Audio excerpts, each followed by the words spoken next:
How to get citizenship of India, यानी हम भारत की नागरिकता को कैसे पा सकते हैं। भारत की नागरिकता को हम 5 तरीकों से पा सकते हैं। पहला है जन्म के आधार पर, यानी किसी बच्चे का जन्म कॉन्स्टिट्यूशन लागू होने के बाद होता है तो उसको भारत की नागरिकता दे दी जाएगी। और दूसरा है वंश के आधार पे, यानी किसी बच्चे का जन्म किसी और कंट्री में हुआ है तो उसे भी भारत की सिटीजनशिप दे दी जाएगी, लेकिन उनके पेरेंट्स में से किसी एक का इंडिया का सिटीजनशिप होना जरूरी है। और तीसरा है पंजीकरण, यानी रजिस्ट्रेशन।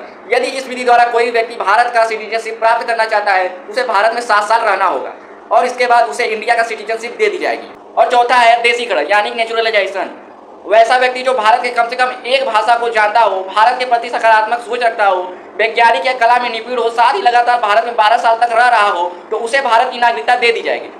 और पांचवा है अर्जित मूल्य, यानी जब हम किसी भी कंट्री को अपने इंडिया के स्टेट में ऐड करते हैं तो उसे भी भारत की नागरिकता दे दी जाएगी। एग्जाम्पल में है सिक्किम। सिक्किम को 16 मई 1975 में इंडिया के स्टेट में जोड़ा गया, जिसमें सिक्किम के सभी नागरिकों को इंडिया का सिटीजनशिप दे दिया गया।